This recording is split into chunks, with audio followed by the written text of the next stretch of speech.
I understand some of your approach. I mean, sometimes we take a hard bite. It helps us as politicians. Nowadays, when I listen to you, I even panic. Why? Maybe, hey, Why do you panic? the way you, Papa, you know Papa. Figuratively, he bites as hard as he can. Okay. And of course, when he puts his fangs into you, you certainly feel it. I think it prickles. Watch Johnnie's bite.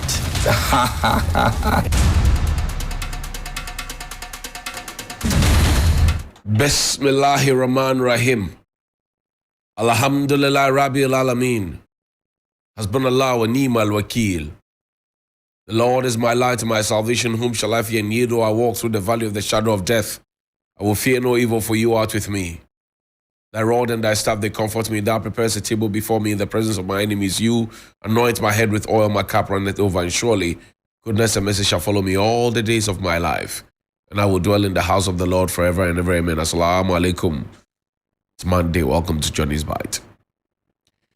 The weekend has been quite eventful, if you ask me. And my heart goes out to all those who are affected heavily by the rains and the floods. And I'm still thinking how we were able to spend over $40 million to so-called dredge the Odo by a former sanitation minister under her watch. We still had the Odo overflow its banks. I'm still thinking how we spent millions to do a job that somebody was doing for us for free, and we said we didn't like, and that because he was the brother of the president, so we kicked against it, and we have spent millions, and yet people are still wallowing in that floods. I'm still thinking about it. So I want to say a special good morning to Madame Cecilia Dapa. A very special good morning to her. Now, this morning, I'll take you to Korle Bu because I told you about Korle Bu. I told you about their lifts that are not functional at some point, at the surgical block, at the maternity block. I told you about that. I told you about the surgical block that has not been well taken care of. I told you about that. I told you that I have a series of letters. I have even told you how the CEO of Korle Bu Teaching Hospital is also the director of plastic surgery at the same hospital. And I've asked my labor people to explain to me and maybe tell me, educate me. I may be ignorant if that is normal at all. That the CEO of Korle Bu is also the director of plastic surgery. I just wanted to ask that question. And I think the last time, please put the letter up. The last time I asked a question about Korle Bu, we got a call from Korle Bu. They want a one-on-one conversation. It never happened. It never happened. Now, this is a letter dated the 20th of September. It's from the Senior Staff Association. Let's see the letterhead, please, so that somebody won't say we made this up. Korle Bu Senior Staff Association. These days, even when you show Al Jazeera letter to show that they have given you a response, the MPP and government elements come and sit on TV and say you manufactured the email, and then when you ask them to come and prove, then they run away. The Chief Executive Officer, Korle Bu Teaching Hospital, Korle Bu, dear sir, request for an emergency meeting. The attention of the Korle Bu Senior Staff Association has been drawn to a letter releasing the underlisted members of the association from Korle Bu Teaching Hospital to the Ministry of Health. Benjamin Amudodu, Deputy Chief Accountant. Benjamin Kwame Kuma, Deputy Chief Accountant. Habib Kofi Bako, Deputy Chief Accountant. Michael Adum Biga, Principal Accountant. Charles Anachansa is an Assistant Technical Officer, and Christoph Kofi Kumaple, Senior Accountant. The leadership respectfully requests for a meeting to engage you on the release of the affected staff to avoid misinformation that has the potential of breaching industrial peace and harmony. Thank you in advance for your cooperation. Signed by the president of the Senior Staff Association, Charles Ofer Palm, is the COSA president at Korle Bu. Now, these are senior staff who are being released. I told you that there's going to be a strike. I understand that the strike is underway in Korle Bu. What does that mean? I don't know. The chief executive knows better than I do. But if a request is made on day one, and then the request is granted on that same day, to have all the senior staff released. Remember that I told you some time ago that Kolebu, the chief accountant also was leaving, and then they asked that, the director of finance also, and then they said, they were bringing somebody in to take over. I have a whole dossier on Kolebu. I release them as we travel along. So I've put this out there. Health Minister Kwekwaji Mamenu, good morning to you. Why has it become necessary to move these people from Kolebu? Good morning to you. Good morning to you, Dr. Nsia Saria, the presidency, all things advisory on health. Good morning to you, sir. Why has it become necessary to move these people? And why has it not become necessary to have the CEO who is also acting as the director of plastic surgery? Why has it not become necessary to have a substantive director of plastic surgery at Kolebu? Why?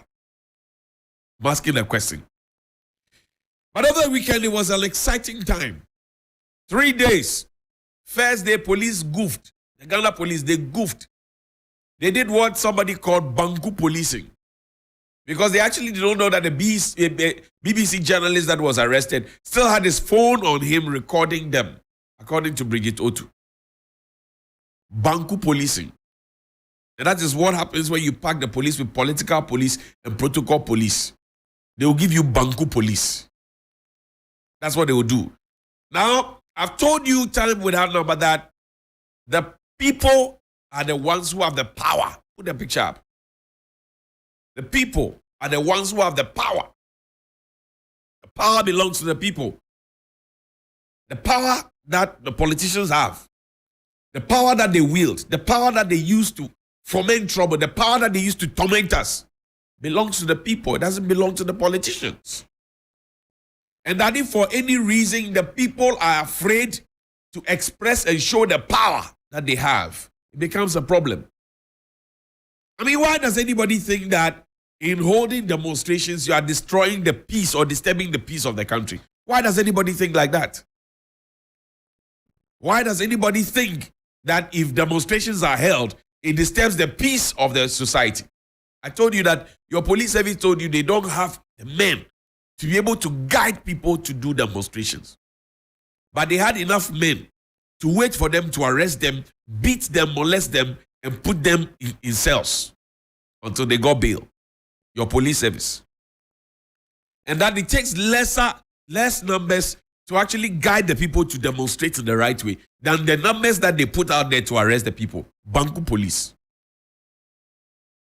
This is the picture of the week. A young man, a small boy, who is actually telling the whole world and telling the power to the people. Power to the people. A young boy telling them power to the people. If you train them to know this right from the beginning, nobody will take them for granted. And I told you last week, the issues that Nana Addo Dankwa Akufo-Addo had joined the Kumipreku and spoken actually for the Kumipreku demonstration in 1995. The issues still pertain. High unemployment rate, all those things. The issues still pertain. Was it not Nana Addo Dankwa Akufo-Addo who told us that he will transform Ghana in 18 months? He was the one. Has the transformation happened? Yes, it has happened. Is it positive transformation or negative transformation? I don't know. Because the New Patriotic Party has had the presence of mind to write a whole letter. My good friend Salam, who's the national youth organizer, he has to do something. And he said that he doesn't see any tangible reason for which the people are on the street. But he works in the office of the vice president, and his boss's boss has acknowledged that we are in a mess. Play another video for me. 18 months of a new government of the NPP under my leadership, the face of our country, Ghana, is going to change. Within 18 months of a new government of the NPP under my leadership, the face of our country, Ghana, is going to change. Within 18 months of a new government of the NPP under my leadership, the face of our country, Ghana, is going to change. I'm promising you. Within 18 months of a new government of the NPP under my leadership, the face of our country, Ghana, is going to change. Within 18 months of a new government of the NPP under my leadership, the face of our country, Ghana, is going to change. Within 18 months of a new government of the NPP under my leadership, the face of our country, Ghana, is going to change. How many months has this been? My math is not good, but you calculate. And ask yourself if the 18 months have not come and gone. How many 18 months have we had? Is the president able to look the people in the face now and tell them, as a response to Salam and his group of young people who want to defend everything, even when it is wrong? Can he look the people in the eye now and tell them that we have transformed the country? Your unemployment rate is high, over 14%. The minimum wage cannot buy you a loaf of bread. You promise freebies. Oh, Daniel Chama Boaji, may he rest in peace. Former MP for Bantama. He was pushed out. Play his video for me. As was captured in the audio, media. No, not this one, Jane. Play Daniel Chama Boaji's video. Chama Boaji's video for me. He's late. MP for Bantama. See, Honorable, you are a finance person. You're an accountant. If you buy something on credit, you don't pay for it immediately, but eventually you pay for it. It comes into your debt, and you pay for it. So the fact that you are enjoying it now at no cost doesn't mean it is free. That's the understanding we should get and put out there. Let me tell you. Let me probably give you an analogy that will help if you want to focus on that payment, whether it's free or it's not free. If the government gives tax waivers, or if businesses, for instance, get cut in electricity, and I'm affiliated with a business that enjoyed about 4,000 Ghana cedis per month as a result of this cut, so that would be 12,000. The 12,000 Ghana cedis for the 3 months earlier on could be used to employ at least one person or expand the business. In many cases, what ultimately is going to happen is that the government will come back and say you need to pay corporate tax of 25%. Right.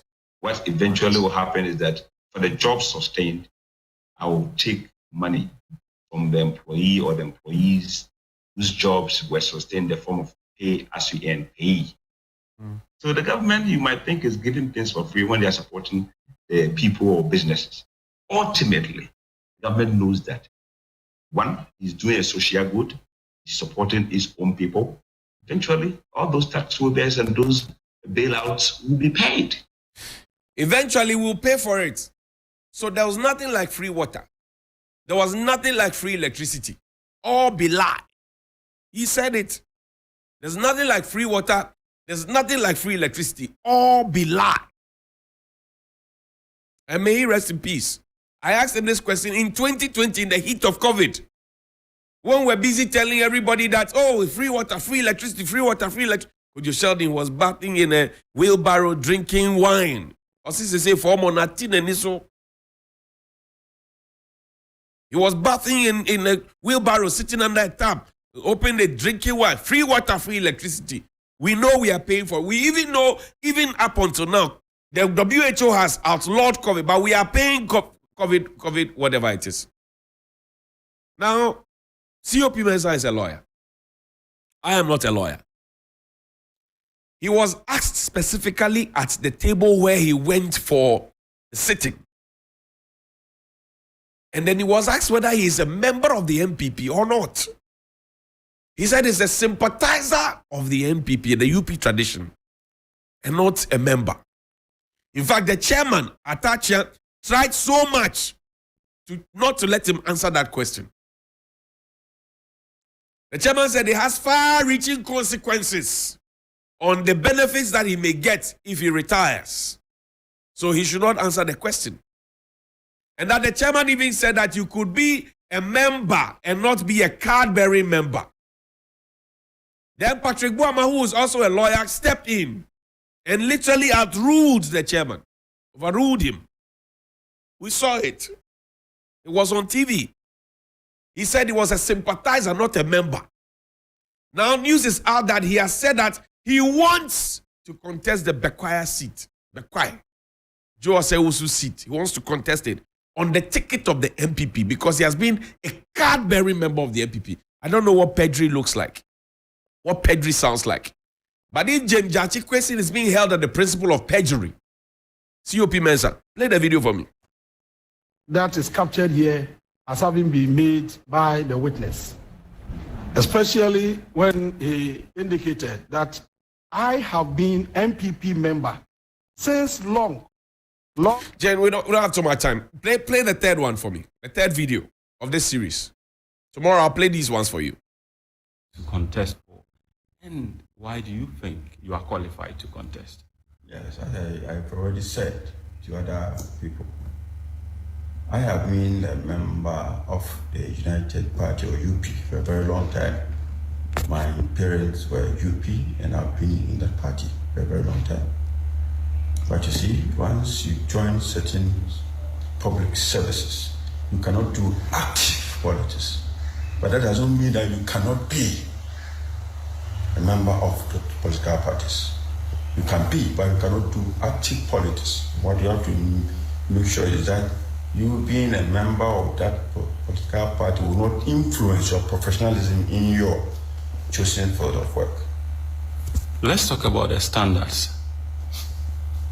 You were not in active politics. Does that mean that you were paying your dues? And sometimes they will say you contributing to the local development of the party. Have you been doing that? Yes, of course, I've been doing it. But you know that you have to do it underground. So you shouldn't be active. What were some of the activities you did back in your constituency that you think, yes, indeed, you have contributed to the forward march of the party in the constituency, that you think you are capable of contesting and winning? Oh, a lot of things, and I think the party members over there themselves, they know. You know, we are all in this country, you know that there are certain people, you will never see them campaigning for any political party. But the moment that political party wins power, you see that they have been appointed as ministers, as this, as that. You know, everybody has his way of contributing to a political party. But once you're a public servant, like when you were a public servant, Johnny's you have to make sure that you don't do active politics. But that does not mean you cannot do politics. I'm not active. Do you have a party ID card? Yes, I do. How long have you been holding it? Oh, I cannot even know the date because it's a long time. Do you pay your dues? You know, party dues is not something that, you know, most of these parties, they don't even collect dues. All you have to do is to make sure that you are contributing to the party. But you have to make sure that your membership does not affect your professionalism in your work. If you go and steal and a police officer have to arrest you, it doesn't matter whether you are a PPNDC or CPP, you have to be arrested. Johnny's bite. So he confirmed what the chairman tried so hard not to let him answer. Says it has far-reaching consequences. The answer that the public were watching TV and hoping that the chairman would have allowed the gentleman to answer, which the chairman tried all he could not to let him answer. And as the video is there, it's out in the public domain too. I don't have too much time, so I'm not able to play for you. But the back and forth. The man has answered the question. He says he's not only a sympathizer, he has a party card and cannot even remember how long he has held the party card. Politician in police clothing. I ask the question again. If you have a politician in police clothing and he sees you to be on the other side and you go and report a crime to him or some injustice to him, how would he go about it? So now what the committee is afraid to let the people know, I have showed it here on Johnny's Bite. Now we are watching the committee. We are watching the Attorney General. You are holding James Jachi on the note of perjury. Even when he has showed you certificate, say appear in court every single day. You want to put him in jail. This is your party member. He has perjured himself because he appeared before a committee, swore under oath, and said he is not a card-bearing member. He's a sympathizer. Guided by the chairman of the committee and Patrick Boama Okakwe, Central MP. Now I have brought you incorrigible evidence. And he is a lawyer. He understands that nothing convicts a man faster than his words. So now we are watching Lawyer Atachian. We are watching Attorney General Godfrey Dami. We are watching police prosecution. We are watching all of you. How you will go about this. If you will take the James Jashikwesi lane of trying to put him before the court and making him appear every single day, or you will play the usual partisan political things like that. We are watching. The people are watching. The people are watching you. The people are watching you. Good morning.